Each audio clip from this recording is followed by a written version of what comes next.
Thanks for joining us. We'll just get started in a couple of minutes.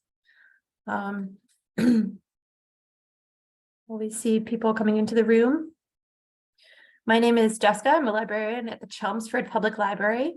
And tonight we will be talking about food porn with Sarah Lohman.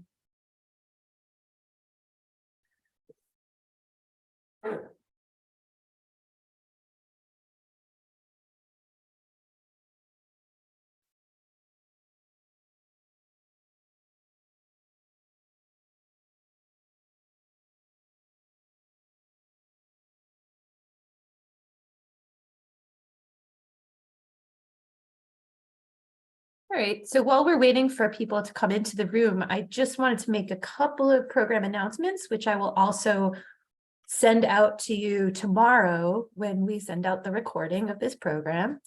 Coming up on Wednesday, that's tomorrow, June 28th at 7 p.m., we have another author talk, a conversation with author Nancy Horan, author of most recently, The House of Lincoln. So that's primarily hosted by the Burlington Public Library, but they kindly shared their program with us too.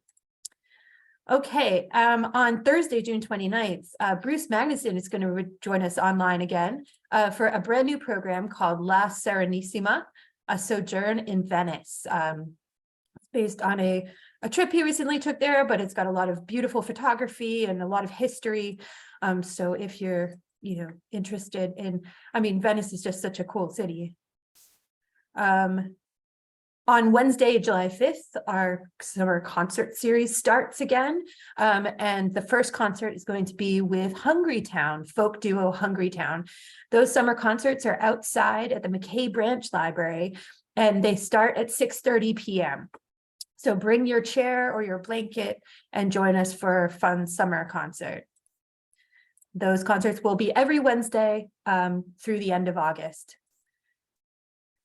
And finally, I did want to mention that Sarah Lohman will be back with us in September, on September 19th. She's going to be talking about her brand new book, which is just out. It's not actually out on sale yet, but it's just been being published. So it's called Endangered Eating: America's Vanishing Food, and she's touched on that a couple of times, a little bit in some of her past programs, including the story of the apple, or of apples. But tonight she joins us to talk about food porn, a history of images and cooking. Does anyone make a cookbook recipe that isn't accompanied by a photo? Tonight, food historian and art school graduate Sarah Lohman will explore the world of food photography. She'll show how imagery has changed our relationship with cookbooks forever, starting with the earliest drawn diagrams of elaborate feasts. We'll trace the parallel worlds of food photography as art and food photography as illustration before the two come together to create a visceral genre of food porn. Then we'll explore the lifestyle documentary style of the food imagery in the late 20th century and address how Instagram changed the food world. How does imagery affect our perspective on what is delicious? We'll find the answers tonight. So thank you very much, Sarah, for joining us again. Great audience. If you have questions, please direct them to the chat or the Q&A, and we'll answer them, or Sarah will answer them along the way or at the end of the program. Thank you. Hi, everyone. I'm so excited to be back. Happy, beautiful summer evening. Today, we are going to talk about a lot about food photography, and I will get into specifically where that term food porn comes from and what it means. But I do have my chat open, so you can always, if you got questions as we're going along, interesting. Wait, I already see some interesting thoughts coming in too. You can put questions or comments in the chat. You can put questions in the Q&A. Linda says my answer to whether I use a cookbook that doesn't have pictures is yes. Normally I do. I would love to hear some of you weigh in on that, because although we are going to talk about food photography tonight, we're also going to give some props to cookbooks that don't have images. We're going to talk about if one is better or worse than the other. And we're going to talk a lot about the technology that had to evolve to allow illustrations to come into cookbooks.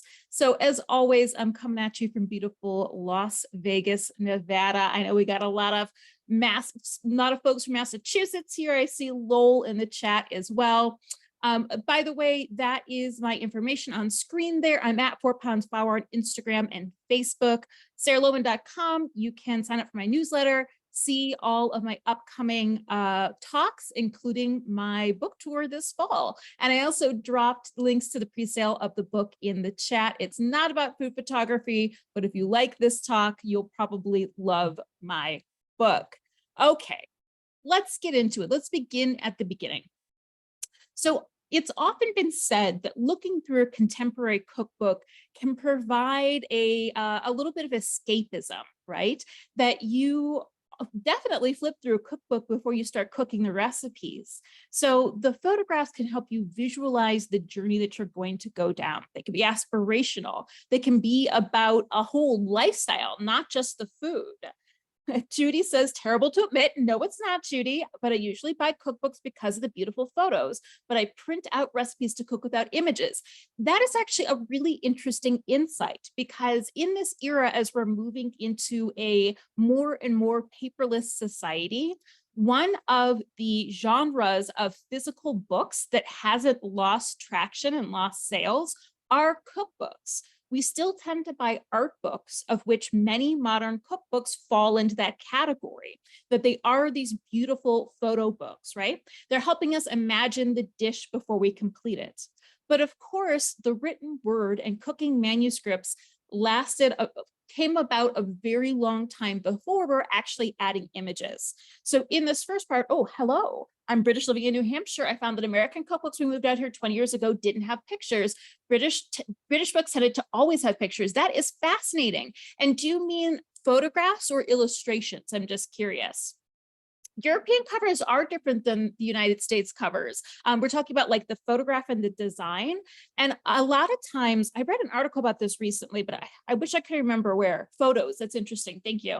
But a lot of times they're a little bit more avant-garde and a little bit more bizarre and sometimes a little bit more minimalist.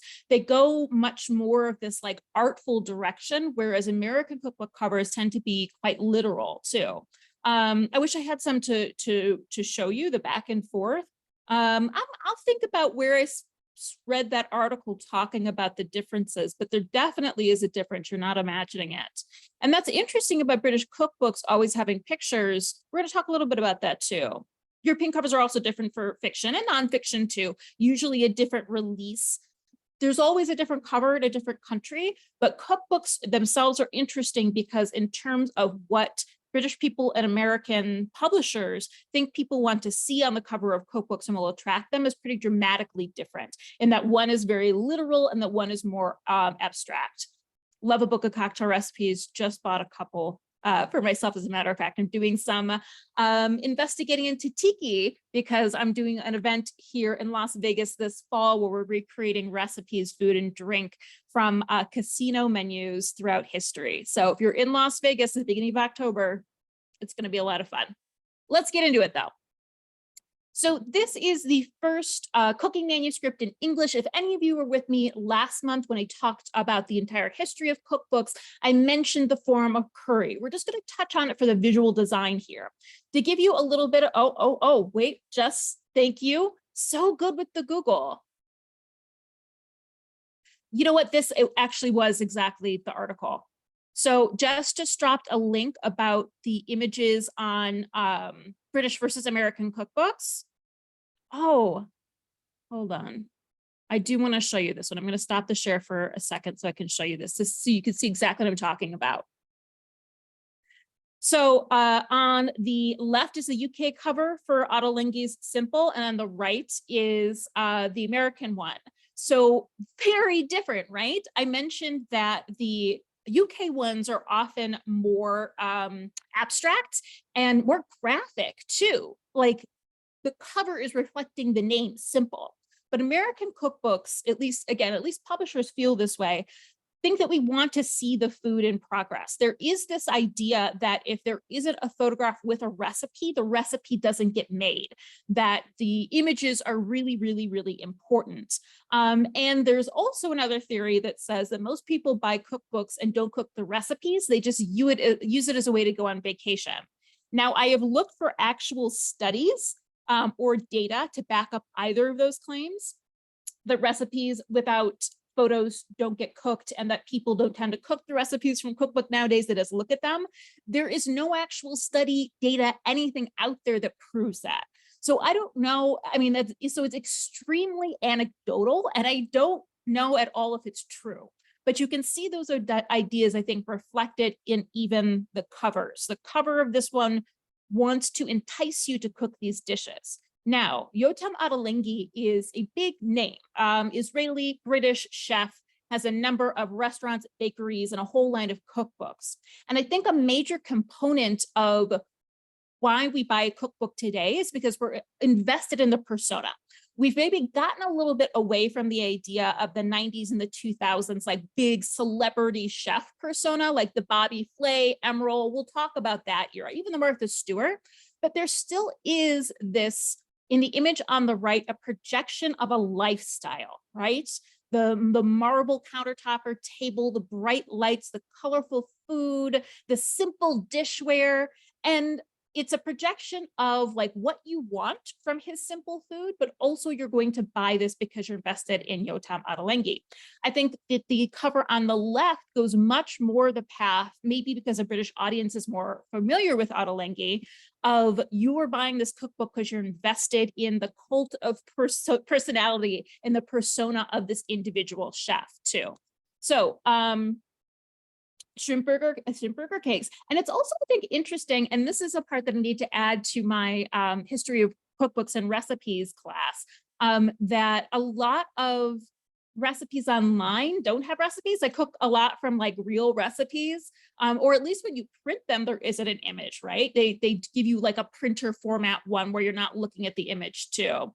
The French chef Julia Childs in my day, yes, okay, we're going to totally talk about that too. Investment in this concept of the person and a lifestyle. You can cook fabulous French food in the mid-century, but also notably Julia Childs' Mastering the Art of French Cooking does not have photographs. Okay, let's go back.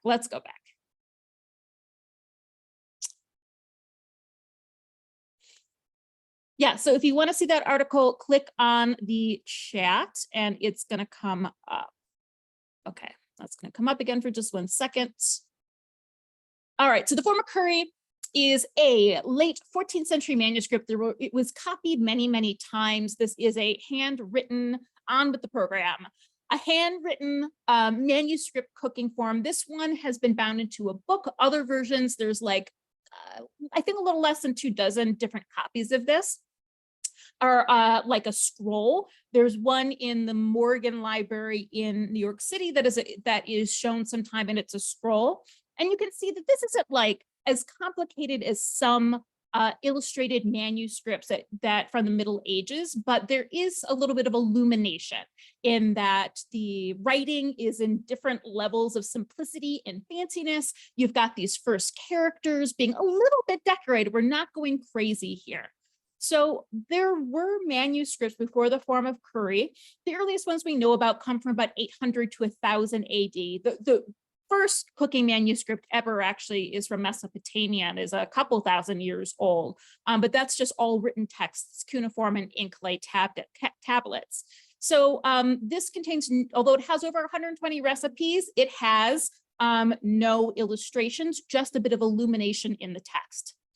We don't really see illustrations until the advent of the printing press. So in the 16th century, after the printing press is invented, we see more cookbooks that are created for mass consumption. And because you can insert a replicable image, something like a lithograph or a wood carving into the press, you can also reproduce images. Now, at first, they're extremely practical. These are images of a turkey and a peacock, unbelievably, and all the different cuts of meat on the turkey and the peacock. You notice that the turkey is actually called Gallo di India, or like bird of India. It's a long story. People thought that they came from the Orient, which for the past couple hundred years, anyone in Europe or the West has kind of defined as like all of North Africa to Japan. So pretty wide area. So these early cookbooks, these early published ones, these early printed ones, I mean, and the manuscripts were written by men, and they were also targeted at men. These were guidebooks for professional male cooks that were working in wealthy households. We don't have a lot of public dining yet in the forms of restaurants. Taverns do exist, but not a formal restaurant. And so these are professional chefs working in houses of kings on downwards, right? Whoever can afford them. So the manuscript was allegedly a royal manuscript from the court of England that was copied and distributed. This is an Italian printed cookbook that was distributed for the same purposes. It's teaching you not only fancy recipes, but also displays for really, really wealthy people's tables. A really great example of this comes, I know we're jumping ahead about 200 years, but this is when we begin to see more and more illustrations within cookbooks. So Marie-Antoine Carême is largely considered the world's first celebrity chef. He began as an orphan in France, and he was basically scooped off the street after the French Revolution. And he was trained as a pastry chef, and then his specialty became these follies. You can see a few of them on either side of the image. It's these large architectural kind of table settings here, and those were actually made like this too, but we'll get back to that one. They were made with spun and molded sugar, macaroons, all kinds of sort of culinary magic. They were totally edible and could or could not be eaten. They could be saved, or some of them were sort of meant to be destroyed and ripped apart. So one of the things that's happening at this time, the turn of the 19th century, is that because of the printing press, more and more cookbooks written by women for women are also being printed. So created by women, targeting women in the household, and for the most part in this era, targeting frugality. You know, how do you serve your household well? And this was a little bit, there was some headbutting between female cooks and male chefs at the turn of the 19th century, and that the chefs were largely outraged. And they said that women need to stay out of the public sphere instead of their profession. And although largely women do the cooking within private homes, that they need to stay out of the professional guild of the men. The women said these cookbooks are useless. They are only for people who, the term for today is financially insensitive, people who do not care about money, and the chefs care even less and desire to use the most expensive ingredients and presentations and luxurious amounts of food to drive anyone to the poorhouse. So one of the ways that these two groups had to define themselves is specifically the men, the very threatened men here. They began to include more images in their books because they wanted to elevate their cookbooks above that title of cookbook to something between a art book that you're going to look at for pleasure and like a manual, a directive manual of how to create exquisite foods. And adding images they thought would elevate that above the frugal housewife's home guide to how to create practical food for her family every day. That in some ways this was thought as being better and more elevated than women's work. So at this time, presentations were served a la Française, which means that there were multiple courses, but each of the 2 to 4 courses would include, they had a little bit of the like soup first and desserts last, but usually there would also be like roasts and sweet things, all kinds of things served on the table at the same time. And they would have to be served symmetrically. So a lot of cookbooks from this era, again, for very wealthy people, would provide diagrams of how you lay out these extremely fancy meals with all your symmetrical dishes. And then Carême went that step further, providing these illustrations of his artwork. And all of the amazing ways that he was displaying food. These are a few savory dishes, the head of a roast boar and a roast suckling pig that is like stabbed with all of these like decorative kind of hors d'oeuvre elements and served on these silver platforms too. So in contrast, here is a cookbook by women for women from the same era. This is Amelia Simmons. She is the America's first known cookbook writer. This is the first cookbook written and published in America using American ingredients, and she does include what I would call aspirational food. For example, this is 2 of 4 pages of instructions to dress a turtle. This is taking a live sea turtle, which could be bought in most port markets, and butchering it and turning it into turtle soup. I've actually never visited the J&W University Culinary Museum. I have to put that on my list. I think I would probably love it. I had heard of it. Thank you. Not a photo, not a photo, of course, but not an illustration or a diagram to be had in 4 pages of illustrations. So it just wasn't considered appropriate to add illustrations. These weren't elevated books, they were practical books, they were more affordable, they were simple, they were rough and tumble. So if you want to dress a turtle, you're going to have to really imagine based on her instructions. I have never tried it, so I can't say if her instructions are clear or not. So to have food photography, we have to have photography. Photography was invented in 1838, and it very, very quickly became popular throughout the 1840s.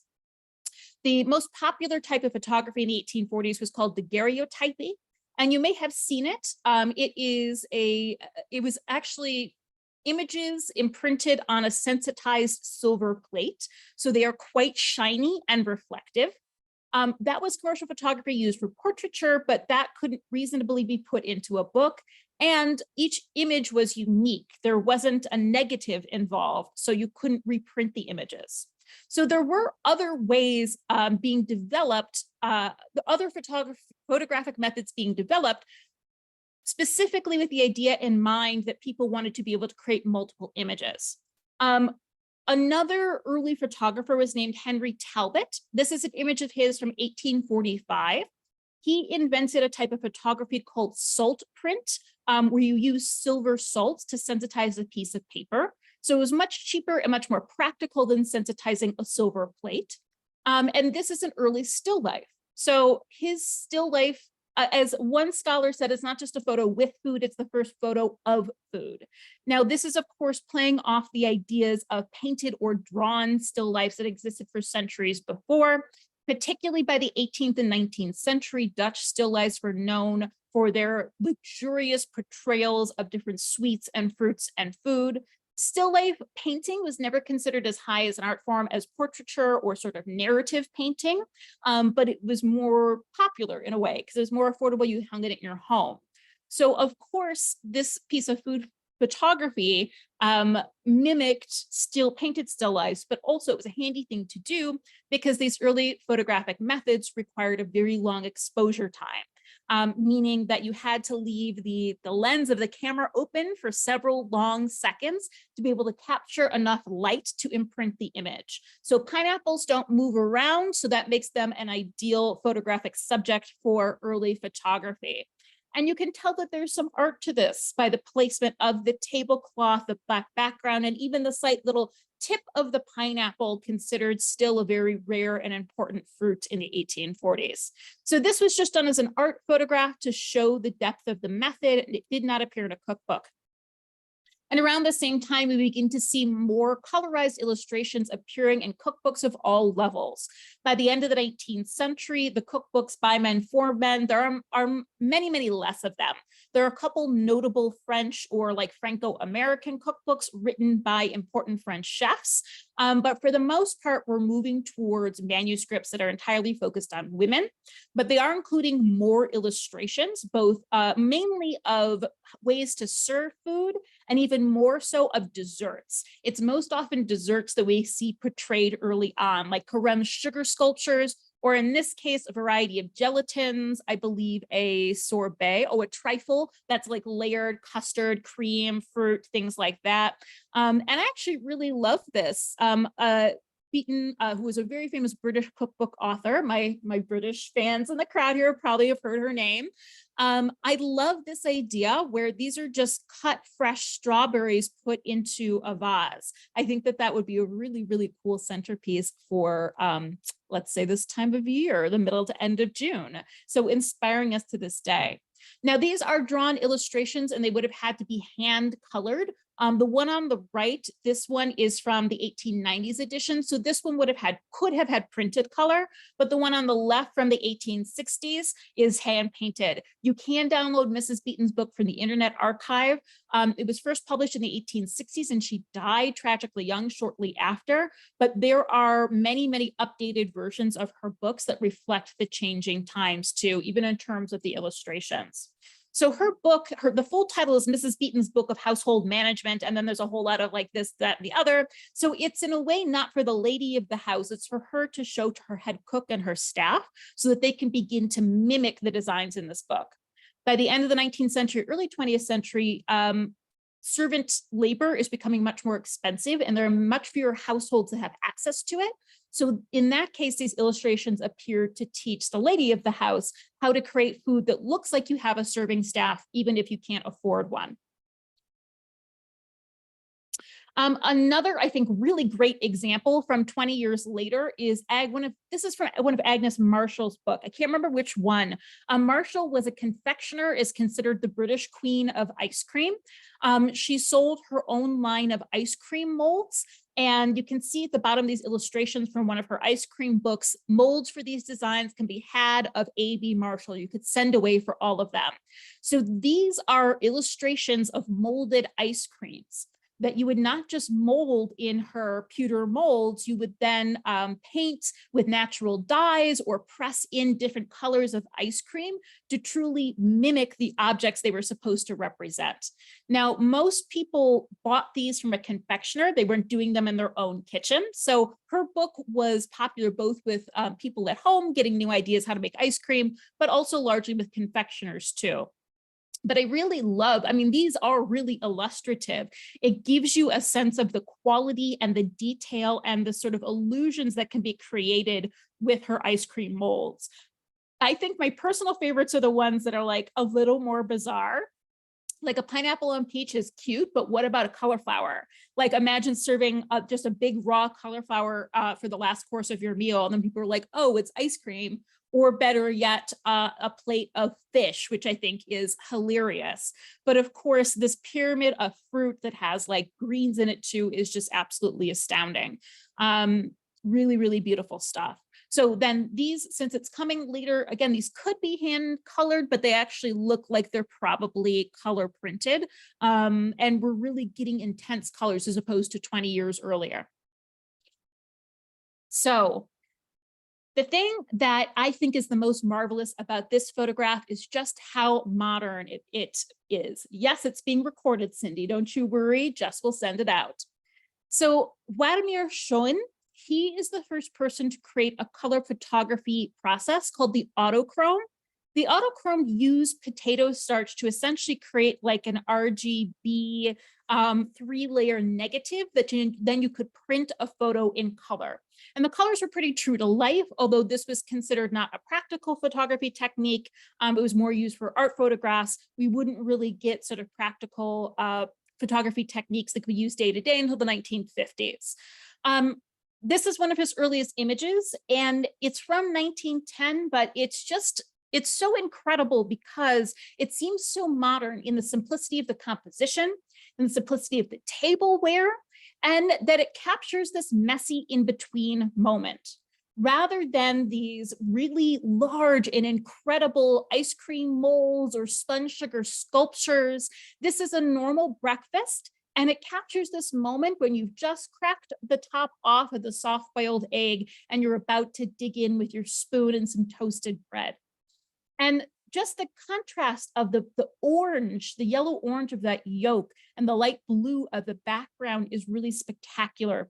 And this way of photographing, a photo printing even captures the slightly off-white, the taupe brown of the eggshell contrasting with the inner bright white membrane. It's really an incredible photograph. And I would say the tipping point between illustrations as directive, as directions on how to put something together, and photography as merely documentarian, to bringing about food photography as art.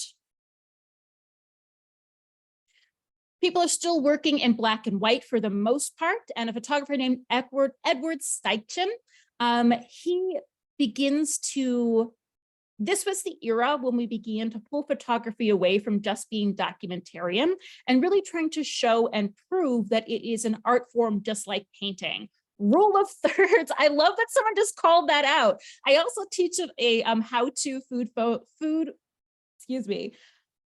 smartphone food photography class. And that is one of the things that I yell at my students about, because I'm also just trying to teach them to be good photographers.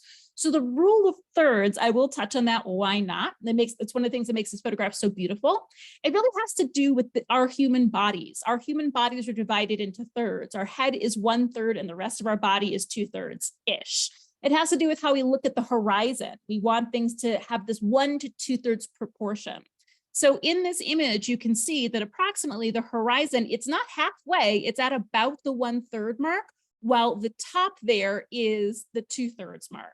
And it works the other direction too. Like if I kind of move to one end of my screen, this is much more artful than if I am positioned in the middle in this practical way. So the rule of thirds is something that can really make any really good photograph excel. So as we go through these, see if you can pick those out. The other thing that jumps to my mind in this is that also odd numbers of things look better than even number of things. So we've kind of got what I think are 3 groupings, in that there's the egg and egg here. There's the spoon that directs our eye this way. Silverware pointing into the middle, or pointing at the food, essentially helps draw our eye in. And then we've got the egg top over here. So we've got 1, 2, 3, and our eye is constantly being pulled around the screen. So Steichen also is playing with photography as an art form, often doing these really intense close-ups, in this case of artichokes, and breaking down food into something that is less documentarian and more about color, about pattern and shape, which is something that we see very much in modern food photography as well. Here are a couple avocados from the 1920s, and again, turning these into really artful shapes, mimicking the shape of the avocado in this bowl. They're really saying that not only still life, but photography is beautiful art. So the first cookbook with food photographs. I can tell already, I've got some avid researchers in the chat, because the answer is, I don't know. Nobody at this point seems to have documented what is the first cookbook with photographs, and I'm not even sure where to start. I guess by looking through my own collection and seeing what the earliest ones are. Actually, I already started. I emailed the Food Timeline, which for those of you who love food history, the Food Timeline is an incredible resource. It's got answers about things that you didn't even think about the question of, but they don't have in their food illustration photography section a notice about what was the first cookbook to incorporate food photography. I wrote this, gosh, I think almost a year ago, and they have not found an answer. So that is a big question that is still out there, and I feel like the world of culinary history scholarship should know. So if you find anything out, librarians, researchers, foodies, let me know. I don't have the answer. Oh, hi, Linda. So we're looking at Betty Crocker's Cookbook for Boys and Girls, 1957. I actually have that one. I just moved less than a month ago. I'm still unpacking. I have it. It's not on my shelf where I would grab it. It's still in a box. My original copy had handwritten notes and food smudges on several pages. Love that. It was falling apart, so I bought another one at a used book sale. Every page is illustrated, but there are only 24 pages of photos. Most are 2-color drawing illustrations. So Betty Crocker is very key to our movement from illustrations like the ones you're looking at here to food photographs. The Betty Crocker Cookbook for Boys and Girls is a huge one for the mid-century. I think that a lot of people within the boomer generation received that. Actually, a friend of mine's mom was one of the people who was the kid recipe tester and like added the little comments about what she thought about the recipes, which is really quite amazing. But the Betty Crocker picture cookbook is another big one from that era.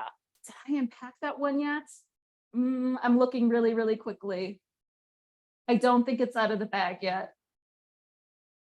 I have a lot of cookbooks. It was often a gift given to new brides. I think that one came out 65. It might be in this presentation. And so Betty Crocker's cookbooks really became known for almost the same thing that Beaton was doing, laying out food in these really elaborate displays, but using photography to do that. So, all right, I can give you a little bit of a timeline. So we know that we don't have color photography until 1910, and that's not a practical application. 1920s, there's more photography being produced, but you're not seeing it as far as I can tell in a lot of cooking books. It seems that the earliest cooking, well, cookbooklets is what they were called, were using food photography first. The cookbook was basically invented by Jell-O in 1904. When Jell-O was a new product, people didn't know what to do with it because before the turn of the 20th century, we're so used to making every single thing from scratch that it was really hard for people to conceptually wrap their minds around just adding water to something and not doing anything else. So Jell-O realized that they had to create a book to teach people how to use this new powdered gelatin, and then also give them recipes because they weren't just going to make basic Jell-O. Nobody knew how to do that. Nobody knew how to use convenience food, yet they had to be taught.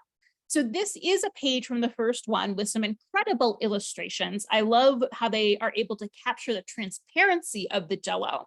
But then by the 1930s, they're using colored black and white photographs. So the first book out there with food photography probably does this, but it also may have been a cookbooklet. You know, the paper is different. They were more cheaply produced. The photographs are printed and then they were painted over.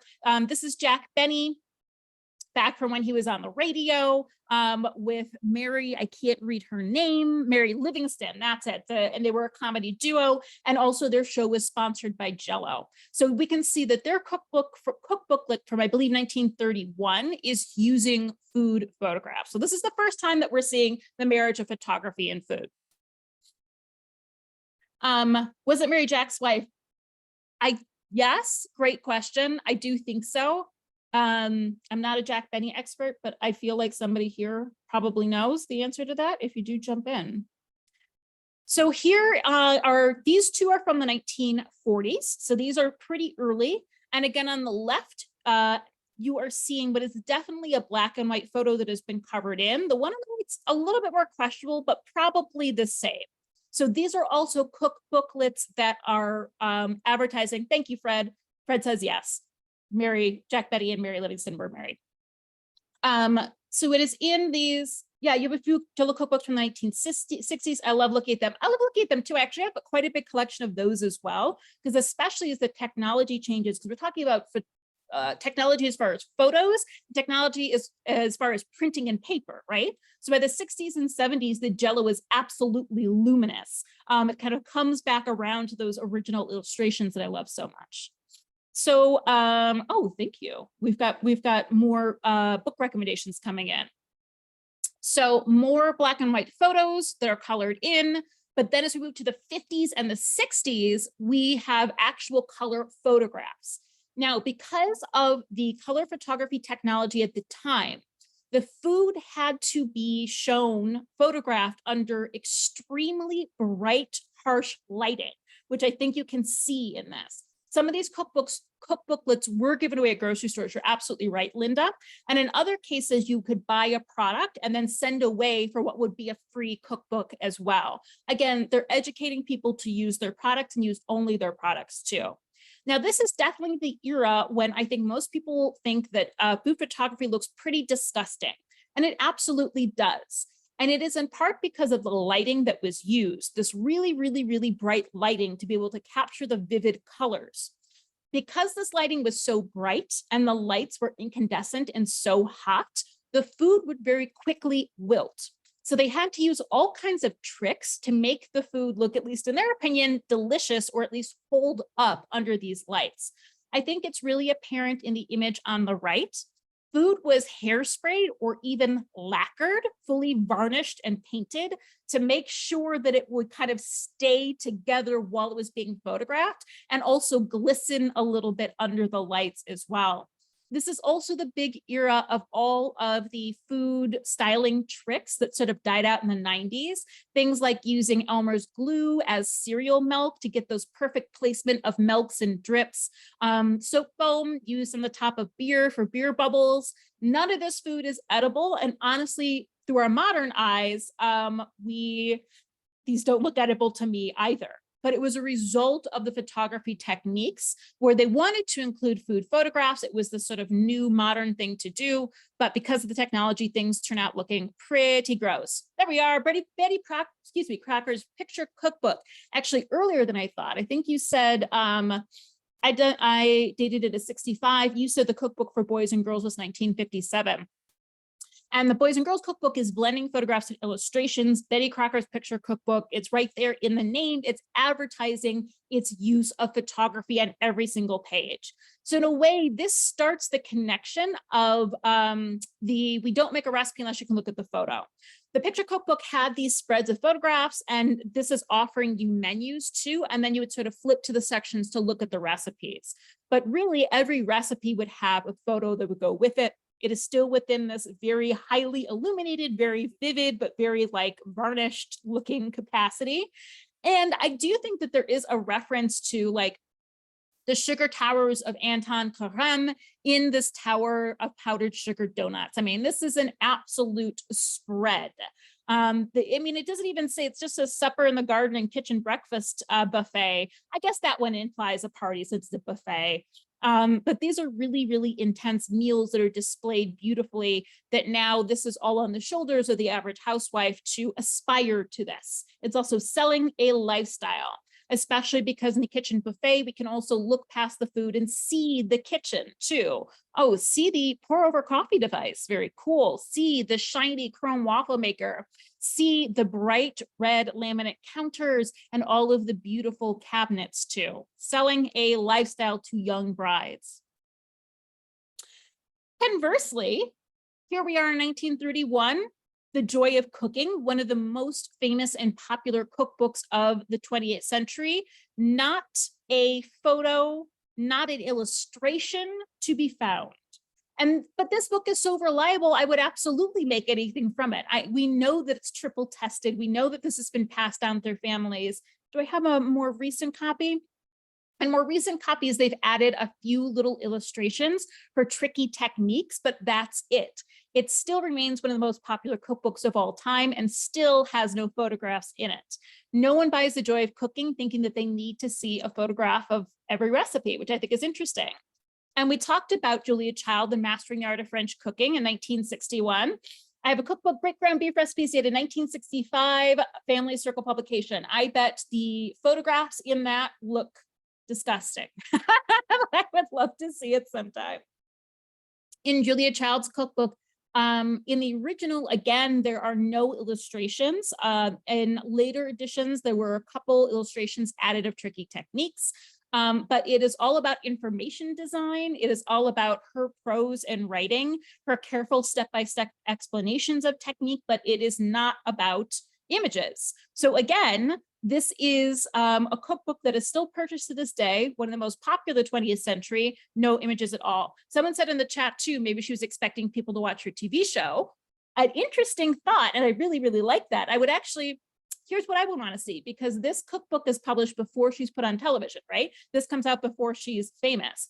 After she's on TV, do her later cookbooks include photographs? And that one I'm not sure about. As for the Galloping Gourmet, excuse me, Linda says, I remember when Graham Kerr, TV's Galloping Gourmet, stated that the photos in this cookbooks were actually ready to eat, not under bacon sprayed with glistening gelatin. This was in the early 1970s.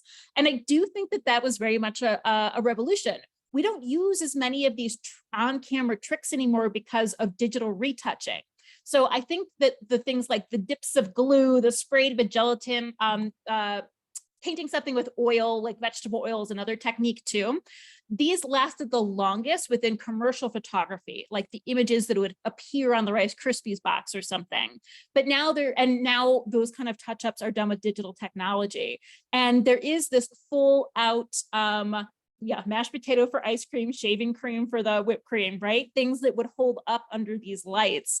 But now we're using LEDs, we're not using incandescents as much. We have digital technology. And with something like Instagram, there's definitely a full rejection of the perfectionism of those older images too.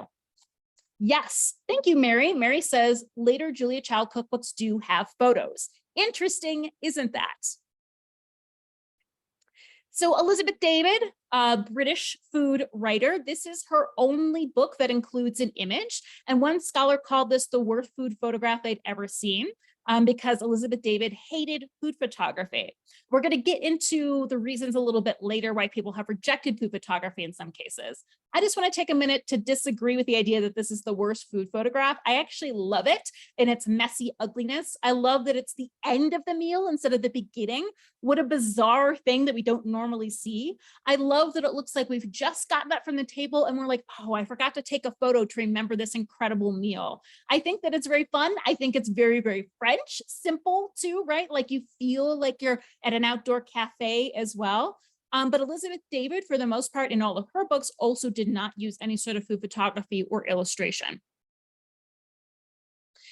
That it really changes. Betty Crocker was sort of the earliest cookbook that really sort of leaned on photography, especially as a selling point. The big turning point to what I would think of as modern food photography is with the Time Life cookbooks that are coming in the 60s and 70s. You know what? That's a good point, Linda. Linda just said you should see some of the food photos in a lot of magazine ads in the 20s and 70s. JD, I just bought this book. Weirdly, I gave this talk for the first time last spring, and then I was at a library book sale about 2 months later, and they had a copy of this book, and I couldn't believe it. So this book is huge. Linda, that's a good point too, because along with the cookbooklets, there were definitely black and white photos appearing in magazines. So now I'm even more curious about when they were first appearing in cookbooks. I will have to look and see what the earliest imagery I can find, photographs I can find in my cookbooks on my shelf are. This book, even though the term food porn, I think it had been used at this point, but didn't mean what it means today. This book is considered the start of food porn. It is huge. It's like this big. It's a really, really big, tall book. And the recipes are almost like afterthoughts. They're kind of condensed on a couple pages. And most of the pages are these absolutely enormous photographs of food, some of them being very abstract and artful. This is all about using ice in table displays. And in this case, actually freezing melons, apples, oranges, and grapes into block of ice as a way to feature your cold summer dishes. This one is sort of a party spread. And again, you know, it has a little bit of that quality of the early images of being very bright and sort of greasy and lacquered looking, but it is bringing in more of an artistic idea in that we just get the feet of all the party goers in the background and this really, really cool contrast between the food on the table. And you can see there's not even recipes on these pages. There's just expletive text explaining what's going on and what dishes are in these photographs. And then this continued in the Time Life Foods of the World, was published starting in 1968 and the 1970s. One of the things that's really quite, the Time Life Books of the World are similar, more articles in hardback and smaller book with recipes. Yes, and you can see in this, like the boxes that are supposed to go on your shelf, that the spine of the hardcover book, those are all photographs. And then there's this little tiny book of recipes with no images in them. Now, some of that is because we were using different types of paper it's more expensive to print color photographs. You need this glossy paper to make them look good. And then the recipe books we printed on regular paper. At the same time, these were the earliest books too to really play on that idea of cookbooks as an escape, that you're going to flip through these and think about food of the world. As a matter of fact, yes, I have one. Hold on, it's propping up my computer. Okay, oh, I almost lost you. I didn't though. Again, I'm unpacking all of my books right now, so things are very chaotic. So here is the recipe book doesn't have this. I found this in a Savers locally, but this is on the spine, it says cooking in the Caribbean islands. And then on the cover, there's actually no text. The one in the image with all the herring, it's like cooking of Scandinavia, and it's the same thing. The cover is entirely devoted to food photography. And then there are some stories, some explanations inside, but mostly it's just these really lavish, full, spread color images. I mean, look at that. So what does this idea of food porn mean, and why do we trace it back? These are some more of the Time Life ones. Desserts again. So food porn in the contemporary really means like getting up in there, that things are drippy, gooey, textural, sensual, almost erotic or gross in their appearance. And it was Time Life that really took the camera from this wide angle shot showing you this spread of luxurious food and brought it in really close so we could see the contrast in textures on the souffle, or from the well done meat on the outside to the rare meat on the inside of this roast. This is from another one. Sorry, it's a bad online copy. Weirdly, these are sort of under-recognized as a key moment in food photography. So there's not a lot of good images of them online. I don't have this one, but you can feel the modernism in this, in that it is this drippy in process in between moment of the strawberry shortcake. So the terminology is first quoted in 1968, and a little bit later that year in an, I believe, a New York Times article, the reporter referred to gastro porn. Food porn originally, it was in sort of a feminist manifesto, and it was really talking about the labor of cooking in home as a performative role of women. Gastro porn was referring to what we talk about today, this shift in imagery, and so that things are drippy and goopy and close. The term food porn, though, didn't really take on its full meaning and usage until the early 2000s. Oh, we're actually going to come back to her. Hang on. I want to skip ahead for just one moment so I can finish my thought. So it really came into its own in 2004 when Flickr added basically what we would call a food porn hashtag, a place where you can upload all of your food porn photography. So obviously the term was in use at this point, and in 2005, it's actually included in Oxford Dictionary for the first time as well. But so it's like late 90s, early 2000s that this term takes on the definition that we know of. And now there are literally millions of images tagged food porn up on Flickr. But almost at the same time, there is a significant change. So it just says I have a copy of the Rumford Complete Cookbook dated 1945 that has 4 pages of black and white photos. It says the first edition was printed in 1908. It probably doesn't have photos. We'd have to look. And isn't it interesting that they're continuing to update the technology as they are maybe releasing the same recipes? People still want to see images of them. So in the 90s, especially as we get more glossy magazines and photographs improve even more, we see more of an emphasis, a de-emphasis on the food, and a bigger emphasis on the entire lifestyle and personalities. Martha Stewart in her early cookbooks is a big part of this. In her books like Entertaining or Christmas, it is about recipes, but it's also about how to like make a gilded Christmas tree. It's giving you instructions on the whole thing. And of course, Stewart was previously a model as well. So of course she's going to be in front of the camera too. There she's a little bit later, picking up a fish. And we still see this women in the household, domestic cooking cookbooks versus professional men, male chefs, and their whole idea. And I think basically the converse example of Martha Stewart is Marco Pierre. I'm sorry if you can hear all that rustling. My cat just climbed into a giant box full of crumpled paper. He's very happy. Marco Pierre White, British chef as well. His book White Heat came out in, I apologize, in the 90s or early 2000s. I don't have the date. And it's about him and his restaurant, but it's like the food is barely there. It's about him being a rock star and smoking cigarettes and a chef's wife, chef's whites, him smooching models as he's plating food too. I mean, honestly, it's just like very douchey, but also like very sexualized too. Like, and this is really pinpointing the idea of a celebrity chef.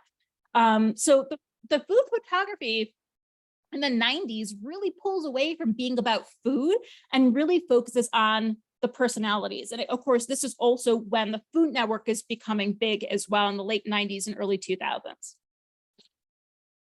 Like we talked about it. So let's talk in our last few minutes about, it's very douchey, right? You could, I mean, it's just like the biggest eye roll I can possibly manage of this. And I feel like finally we're doing away with some of this like manly manness in the kitchens, and which was often too could be very, very toxic ideas, but it's just like so exhausting. And for me personally, very unattractive. So thank you, Ray. Okay. Let's look at food photography in the modern era. We love a mess. Things have been so perfect for so long. We have been varnishing food and using milk that is actually Elmer's glue for so long that along comes a nice magazine, not a glossy one. They actually use this unglossed, kind of rough feeling paper, printing photographs that are as vivid, especially if you look at the papaya and the oysters on the left, as any of those mid-century varnished photographs. The colors really, really pop. But they're more messy. It's carefully arranged, but also it looks like things have been thrown around. It's spilling everywhere. It's goopy, it's drippy, it's drawn on, it's light, it's fun. This was David Chang's magazine, which is no longer in existence. And again, like this in some ways is very reminiscent of those intense mid-century photographs, while looking both more edible and less perfect and more messy and more real and more attainable too. Like we think, okay, I could make this. Oh, interesting. I have a book of American gastronomy by Louise Marvet. I don't know how to say that. Dated 1974. Curious what the photographs are. And we've also been developing new ways to illustrate the process of cooking. Modernist cuisine was another big one, came out, what, about 10, 15 years ago now? And a really interesting process that they developed is the photographer actually cut different cooking tools in half and then put one side a heat safe clear plastic and then photograph food as it was cooking. So this was created in real time, not digitally. But the crazy thing about it though, is much like Lucky Peach, I feel like has references to mid-century photography. Check out these photographs. This is another modernist cuisine one, next to imagery from the Time Life Big Food picture book.